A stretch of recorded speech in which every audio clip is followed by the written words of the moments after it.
Welcome back to another episode of Parenting Shrink Wrapped. As usual, Sam here with Melissa, and we have a special guest, and we'll introduce him in just a moment. But before we do, Melissa, I want to tell you about a post that one of my online membership participants put just yesterday. Okay. She's the mom of teen boys, which is going to be what we talk about today. And she said, and I just done a meetup about hugging cactuses, basically, which was like, that was what the meetup was about. Like, how do you connect with prickly teens? That was what the topic was about. And she couldn't make it. She'd watched the replay and she said, I wouldn't consider my kids to be cactuses, but they're hard to hug, basically. And she said, they resist, they're kind of quiet, they're withdrawn. When I talk about anything emotional, they're like, no, thank you. And they either say it explicitly or just kind of withdraw, like slink away from the conversation.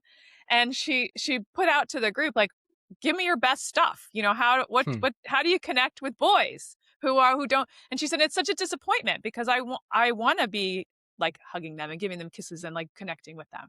And Sam, I'm sitting here thinking about like literally every morning when my 12-year-old gets out of the car for school. And some mornings I love you, Mom. The other mornings, heads down, hoodies like over our head, slinking out of the car. I'm like, I might still be being like, love you, have a great day. Yeah. And Bye, get buddy. no response. Off you go. Yeah, right. So I'm excited for this conversation because I feel like, and we are going to talk about reaching and teaching boys. That's what we're going to talk about today. And I feel like this is obviously a conversation that parents of half the kids out there can bite onto. But I think it's particularly important in today's world where young men are getting increasingly polarized and narrowing ideas about what it means to be a man. And maybe we can talk about that too. So let me welcome our guest, Jared Hoffman. Thank you so much for being with us here on Parenting Shrink Wrapped. Thanks for having me. Yeah, Jared is a licensed counselor in Tennessee. And he, like me and Melissa, believes that teens are resilient, that parents are valuable, and he himself was a teenage boy. So he's qualified here. From 2024 to 11, that was his teenage years. Loves reading books. He can't make up his mind yet about Messi or Ronaldo. And you said that you also experienced some pretty significant life changes when you were a growing up boy, from your parents' divorce to the death of your dad, not when you were growing up, but you were young, 28. And so through your work, you strive to kind of just help families and kids heal the wounds and thrive during that time of major transition. Yes? Mm-hmm. Yeah. Sounds good to me. Okay. Well, welcome, Jared. Let's talk boys. Let's talk connecting with boys. First of all, tell us what it is about this topic that you find valuable and important. Mm-hmm. Like you said, it's half the population. There's some people right now that are talking about if we don't have healthy men, that as a society, that's really bad. Yes. Personally, I said I was an adolescent boy. I hope that most of that is gone at this point. My parents divorced when I was 10. I saw porn at 11 for the first time, and it wasn't until 25 years old that I found a counselor. Not because I was looking, but I just didn't know that was something I should be thinking about. And so I'm just very passionate about giving adolescent boys the opportunity to be heard in a space, and then helping parents navigate those years as well. Yeah. We need more of you. Yeah. And honestly, I mean, Jared, I don't know what the landscape is where you are in Tennessee, but like in this area, it's hard to find male therapists. So it's such a female predominated field. And, a lot of times when I get requests for like a male therapist from a patient or a parent for their kid, like there's very few options out Yes. there. And Mm-hmm. like, I get it. Like, sometimes, like, an adolescent boy wants to talk to an adult male, not a Mm-hmm. female. But I think this is also where that dynamic comes in with like the mom that was like on Sam, like posting on Sam's membership of like, well, how do I connect? Like, there is a difference in sometimes the connection between like mom and son versus dad and son. Mm-hmm. Mm-hmm. To your first point about the lack of male therapists, what a ironic twist that the kind of the negative feedback that the psychotherapy world had gotten for the longest amount of time was it was just a bunch of white men, Yeah. and let's change that. And it's like, Yes. great, we successfully changed that, and now no men want to go into that field for a variety of reasons. And so I did my EMDR training. I was reflecting on this EMDR training, but particularly for practitioners who wanted to use that with children. Mm-hmm. And there were 40 plus people virtually in the room, and I was the only male. Wow. And that is not an uncommon experience for me to be one of 2 or 3 in a room of therapists, particularly who are focused on children and teens. So I get that question all the time. Hey, you don't take insurance, or you're in this part of town or whatever. Can you give me the name of somebody who, if you start adding too many things, and you also want a male who sees their kid, I truly, I'm like, I'm not trying to be dishonest. I don't have anybody to recommend. Yes. So that Yes. is very real. And then the second part that you brought up was just the fact that developmentally you're at a time where you are not wanting to tell your parents generally things, and that role has transitioned. So not only would you want an adult who isn't your parent to be able to confide in, you probably want an adult who might match your gender. Mm-hmm. Mm-hmm. And who Yeah. can anticipate things. I know that one of the things that, God, that well, every client, but in particular, teen clients need is like, I've never met a teen that doesn't think they're crazy. Even the most down to earth, wonderful, got their acts together teen thinks on some secret level that they are nuts and that the wheels are off of the wagon, right? Because that's what it feels like to be a teenager of any age and like however collected you are. And I know that it's really valuable to kids when we can speak a little piece of their story before they share it themselves, or we Hmm. can anticipate where they're going, or we can tell them, no, no, no, that's totally like you're on the right track, kid. Like this is totally normal, right?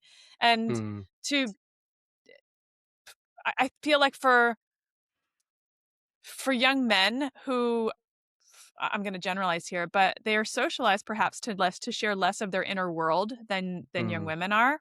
Um, I think it can be really valuable to have an older man anticipating where they're going with things and Hmm. like heading them off at the crazy pass before they get there themselves.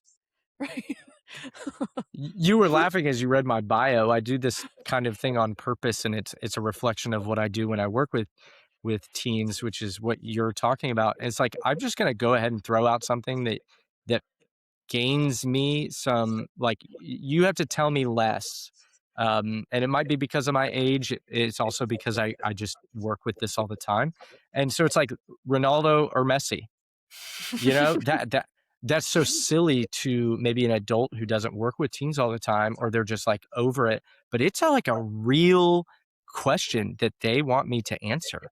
It's like a statistical presence in my counseling room that like 12 or to 20% of them they need to know, and I don't know is not good enough for them. But that's kind of what you're talking about, anticipating, like, hey, I can share just a piece of information that tells you that you don't have to like explain some things to me. Yes. And Jared, I think too, like, especially with working with teens, like, they need to know you're authentic. Like, Hmm. they don't need to know your entire life story, but like to give them like a piece of personal information like that where you can have a conversation starter sets the entire tone, and it starts Hmm. to build trust because Mhm. Hmm. you're asking a teenage or to like let you into their inner world, which is not an Hmm. easy task for a teen. Okay, so let me ask a question, Jared. I'm going to build on this question that the mom in my membership dropped. Okay. She was kind of like, I want tools on how to connect with my boys, basically. That's what she said. Hmm. And If a parent came to you with that question about 14 to 16-year-old boys, what kind of advice would you drop? My first thought is kind of and we mentioned the cultural piece. We talk about adolescence. They are in a transition. And it's as if, like we were talking about my toddler, she needs to change. She can't just be crawling anymore. Eventually, she needs to be walking. And while I might have thought it was adorable at the time that crawling was so awesome, I can't hold her back and not let her walk because I just like expect this crawling to continue. Use that as an example for, like the hugging, the displays of affection, the interests, the even like the frontal lobe capacity of a 10-year-old versus a 16-year-old is totally going to change. And we want it to change. Uh-huh. So, what a grief to have to bear that you're a mother that your son doesn't want to cuddle with you on the couch anymore. Like grieve that for sure, but Yes. also know that the change that's going to happen is still going to be good, and there's like a future ahead of you that is going to be very positive in your relationship with your son. That's a wonderful, Really reassuring heartfelt. response. Yeah. So, how do you then kind of have parents kind of build on that with the teenager who's kind of probably being a little prickly? You've got like a grieving parent, which is true. Mm, Like, you basically, as your kid grows up, you kind of grieve the previous developmental stages. That is part of parenting, and part of your child growing up.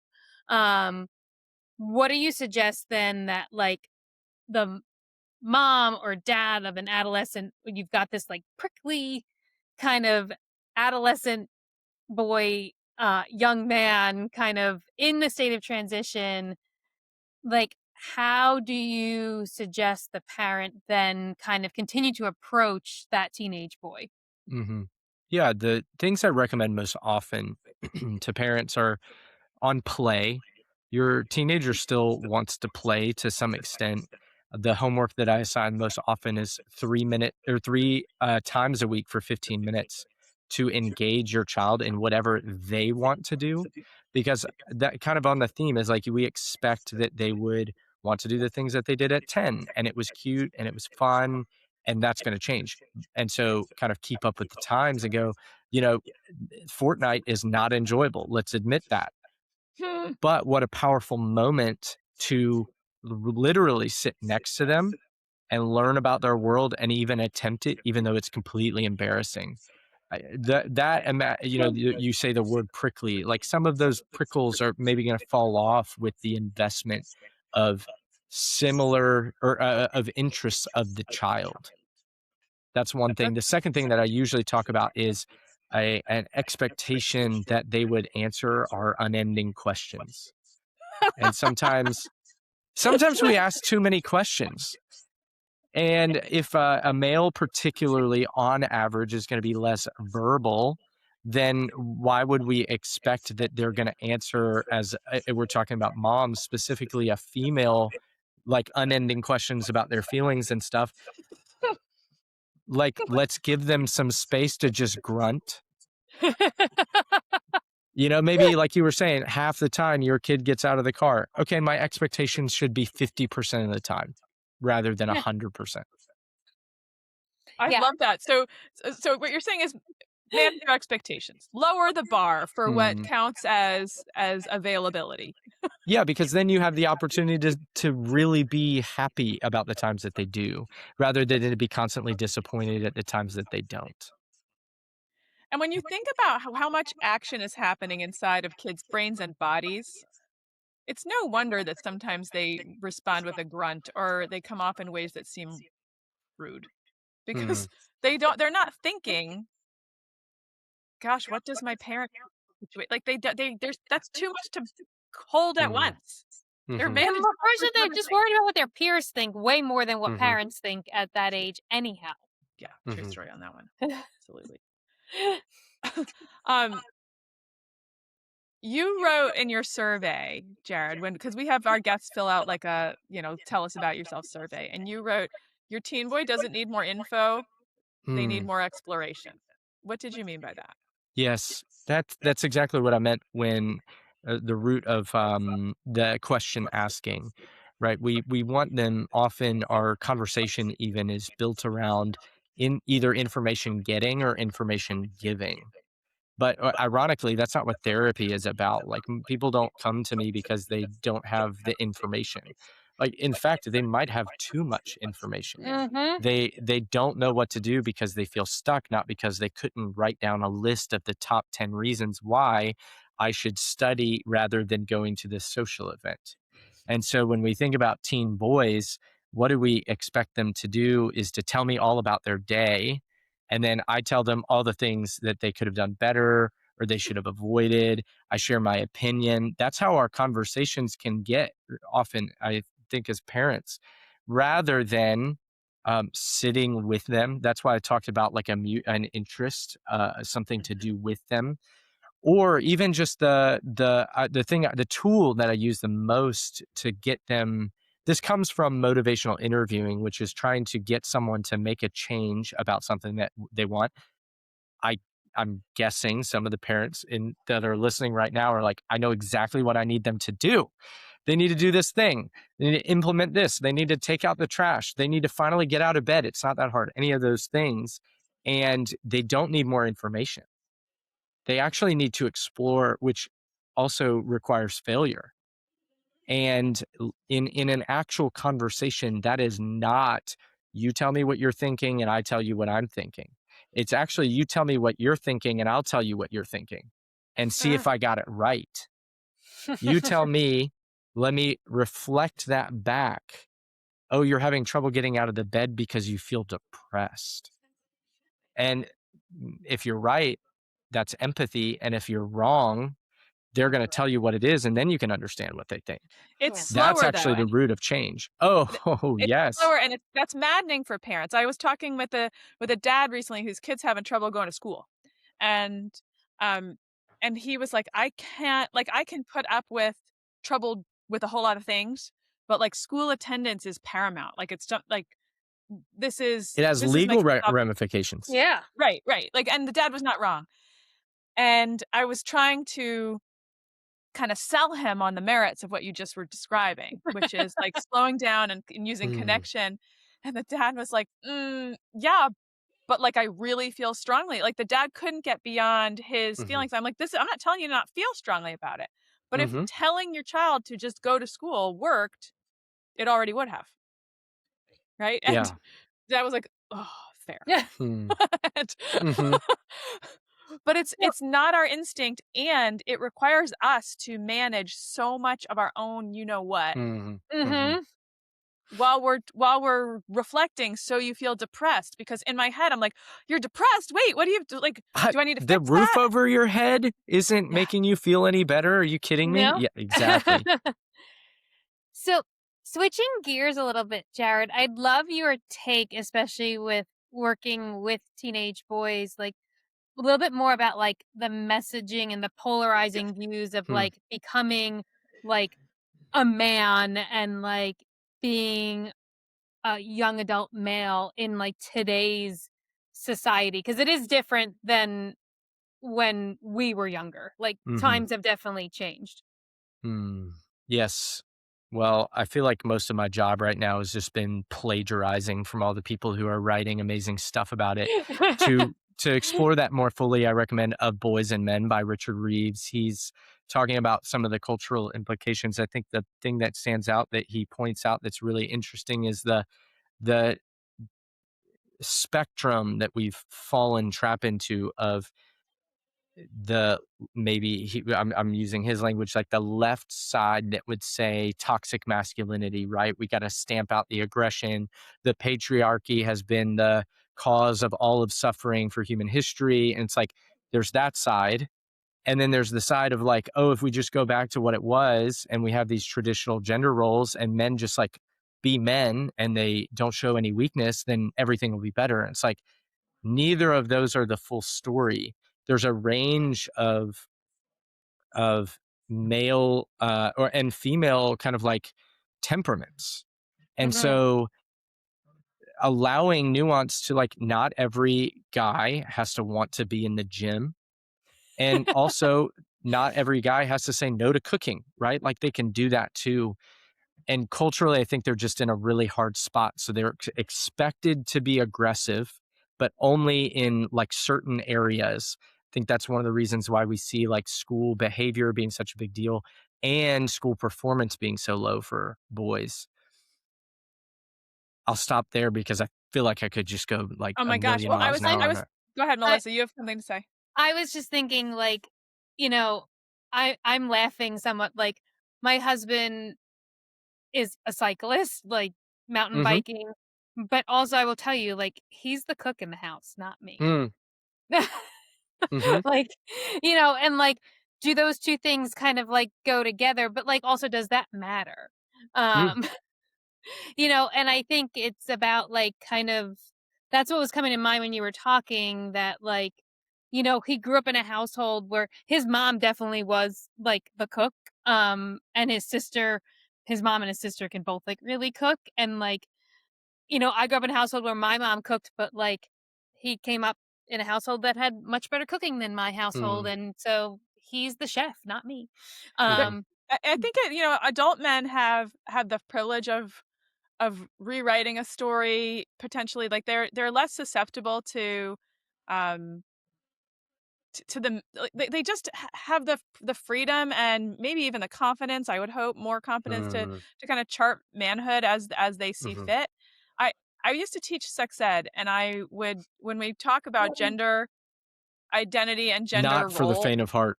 No, funny. I have so many funny stories, but yeah. this is not a funny one. It's just like a thoughtful one. I would write the word man and the word woman on the board, and I would draw a box around the word man pretty close to the letters. And then I would draw a box around the word woman much bigger. And I would say, this is just my thought, but in society today, I find that there are more acceptable ways to show up as a woman than as a man. And Mm. then I would say, "Let's talk about it." And the debate, the thoughts, like, the kids were so sharp about Hmm. their responses, but what are your thoughts on that, Jared? It feels like it goes back to what we were talking at the beginning. Like there's a stigma for males who work as counselors or teachers, especially the younger ages, and the assumptions that are behind that. Why would you want to go into a field where you feel like maybe somebody's going to just automatically think I'm a sexual predator? Yeah, right. Yeah, you weren't asking this question, but this is something that I experienced today as a male. As a male provider, I've been doing a lot of podcasts, and part of the reason is because I want to grow my online presence. And I didn't realize that this was actually an unspoken reason.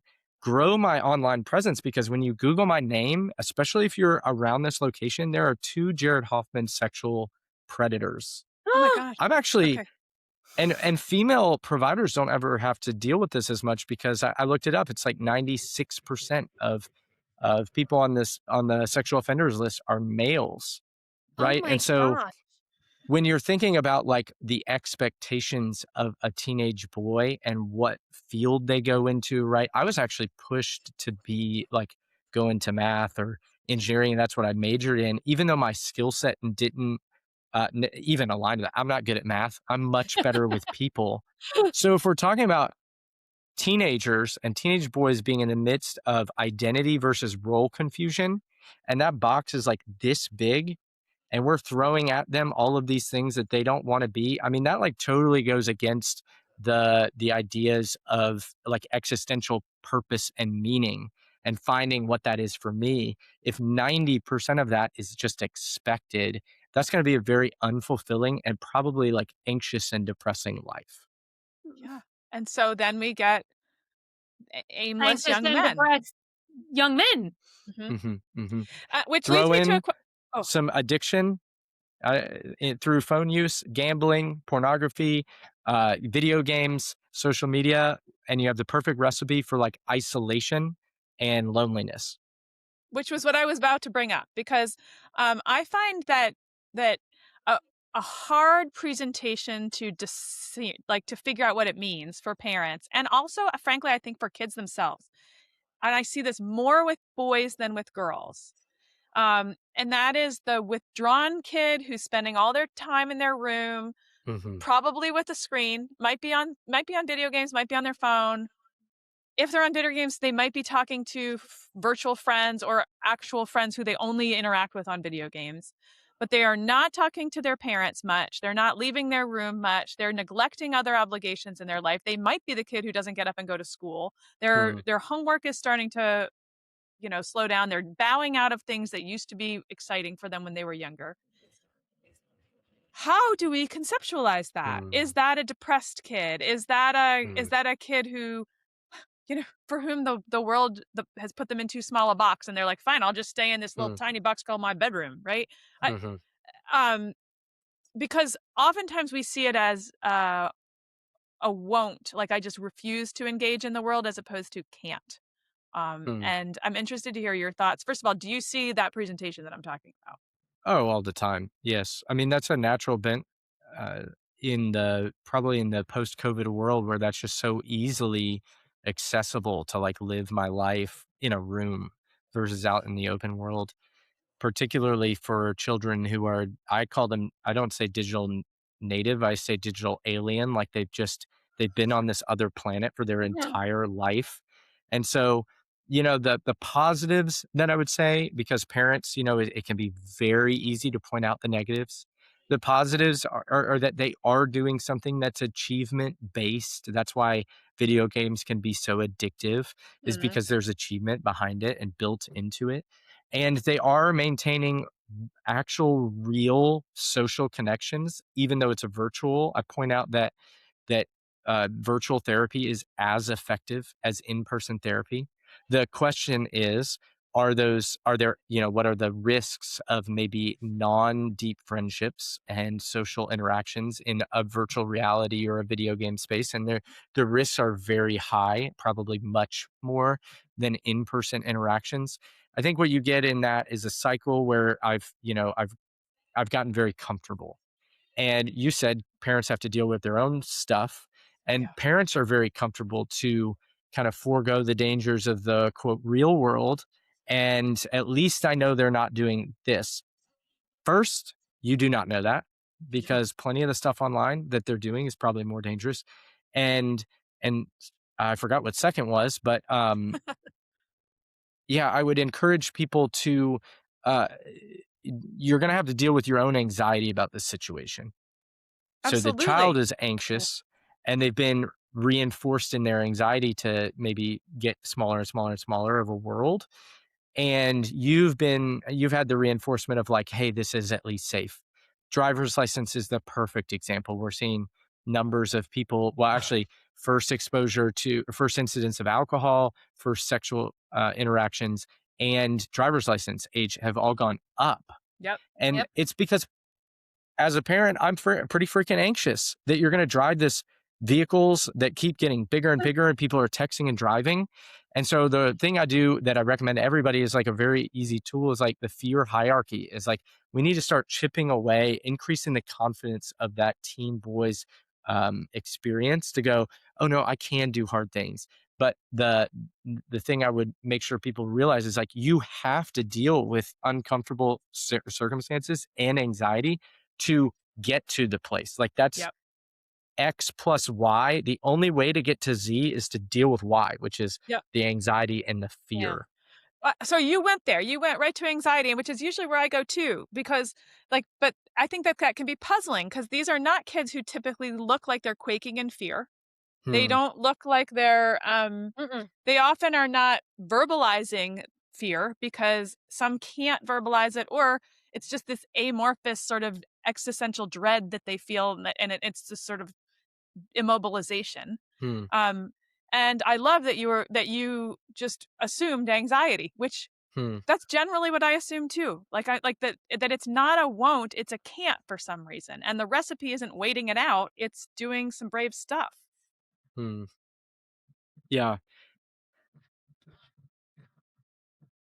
It's not a surprise that I went to anxiety because I No. mean that's my own experience in my life, but also with just the teen boys that I work with. Right? There's a lot to be fearful about. If anything like that, any change you're going to make, and we talked about motivational interviewing, a team that's trying to make a change, like it's going to come with some anxiety because what will the world hold for me if I do that? There are bad things. The other thing you can do to combat this is to, I think Tim Ferriss talks about fear instead of a fear hierarchy, it's like a fear list, like listing out all of the possible bad things that could happen and write what you would do. And you find pretty quickly that like the worst case probably isn't going to happen. And most of the time, the thing that you would do anyway is not that big of a deal. Like you can overcome it. I had to do this myself. I was thinking about taking a trip overseas and doing like a Europe classic, like post grad, like travel Europe. And there's a lot of scary things about that. And most things were like, I'll just die, but I have that risk here, or I'm going to have to find a way to, get back to the United States with no money and no passport. And I'm like, I think people have done that before. Like, we'll figure it out. And it'll be a cool story, probably. Right. And if you can get there, and sometimes it can help to have a guide. And if there's not a therapist, just knowing as parents that these are kind of some of the ways that we can conceive of what our young men are going through, and maybe offer guidance in a non question Or a peppering way. 15-minute time of their choice of something to do. Mm, And go hmm make a fool of yourself trying to play a video game. mm, I did that. I have a 22-year-old almost, and I remember when, because he played basketball, and I was like, I'll play basketball with you. Now, I cannot shoot a basketball. I'm pretty good at a couple sports, but basketball is not one of them.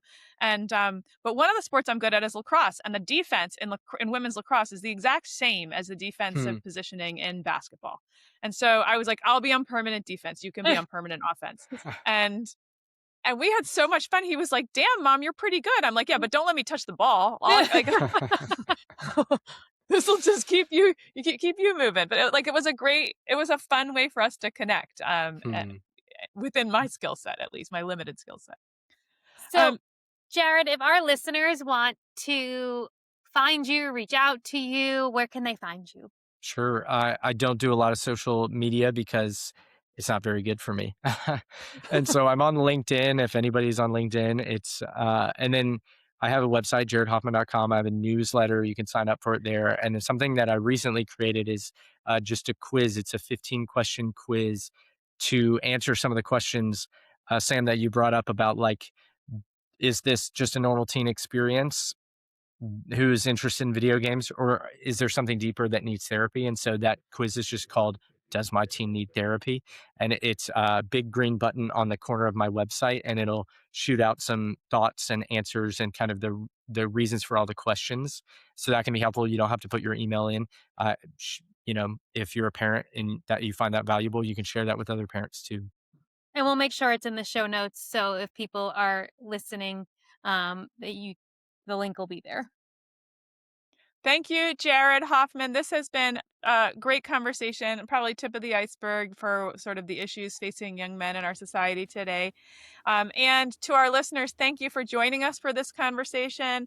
And as always, thank you for raising the next generation of world changers. We love you. We love your kids.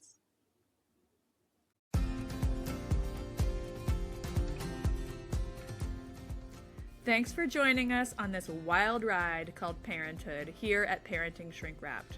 We hope today's episode gave you some useful tools and maybe even a few laughs to help you navigate the twists and turns of raising teens and kids. Remember, parenting is a journey, not a destination. And no matter where you are on the road, we're here to help you stay on course. Whether it's monumental meltdowns, teenage turmoil, or just the everyday chaos, you don't have to travel this path alone. So until next time, keep your seatbelt fastened, your sense of humor intact, and your eyes on the road. We'll be back soon with more compassionate conversations and practical strategies to support you and your family. Don't forget to subscribe to Parenting Shrink Wrapped wherever you get your podcasts so you never miss an episode. And if you've enjoyed today's show, we'd love it if you'd leave us a review and share it with a friend. If you have suggestions for topics you'd like to see us cover in the future, feel free to send us an email at parentingshrinkwrapped@gmail.com. Until we meet again, take care and enjoy the ride.